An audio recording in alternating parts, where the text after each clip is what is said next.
Welcome back to another inspiring episode of Whining About Pest Control. I am Shelby Hartzer of 360 Pest Consulting. And it's starting to get a little cold out there. Most of our outdoor pests, not so much of an issue anymore. However, our indoor pests are going strong. So today we are going to whine about some small flies, specifically the fungus gnat. And in honor of that little fungus gnat, I am drinking a Pinot Noir because I want to. So cheers. That's a really good one. All right, I'm going to get up on my wine box here for a minute.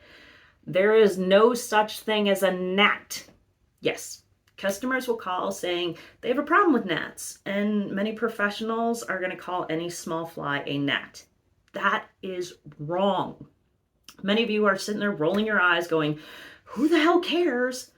But it's important because we do need to know what species we're dealing with the correct name in order to successfully find and treat that pest.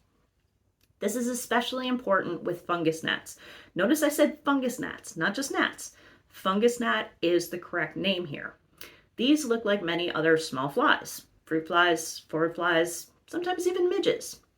The easiest way to tell the forward flies from those other common indoor flies is going to be look at the antennae. Forward flies have these long, thin, beaded antennae. Your fruit fly, your forward fly have really little short antennae that you almost can't see. So look at the antennae for that correct ID.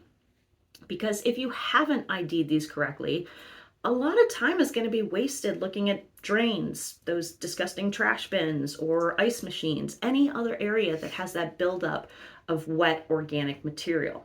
Fungus gnats, what do you think fungus gnats feed on? If you said fungus, you're right. This time of year, people are bringing in their potted plants from the outside, or maybe they're buying those pretty winter poinsettias, and all of those things come in with soil. Fungus gnats are feeding on the fungus in the soil, particularly when those plants get overwatered. Well, the larvae are feeding in there. The adults are flying around, generally being annoying. Whining about control now. I know we always say sanitation first, foremost, sanitation. In this case, there is no treatment other than sanitation.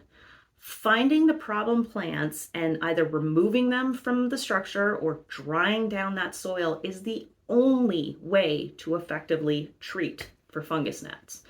Sure, there's a whole bunch of homemade concoctions you can find on the internet about soap or dousing the soil with flour or something about essential oils. Don't bother. Useless. Find out what plants the site just bought or brought in and get that soil dried down. Now, the one cool trick you can use is to put glue boards on kind of a little stake inside that potted plant. After a day or two, you can easily see which ones have picked up the adult flies. The customer can then focus on those specific plants. These things don't fly very well. They're not going to be far from the source. So if there's just a few plants, this is going to be pretty easy. If this is one of those huge holiday displays of live plants like a hotel or a business, it's going to be a lot harder. The answer remains the same for control. The only effective treatment is removing the plants or the soil or significantly drying down that soil. Nobody said pest control was going to be easy, but it gives us something to whine about. So while the weather outside is getting a little frightful, the pests inside are still finding it quite delightful. And you can reach out to me anytime to whine about your pest problems on the inside. And in the meantime, don't miss out on any of this whining. Rate, review, and subscribe down below. We've also posted some helpful additional information on fungus gnats. And until next time, cheers to the fungus gnat.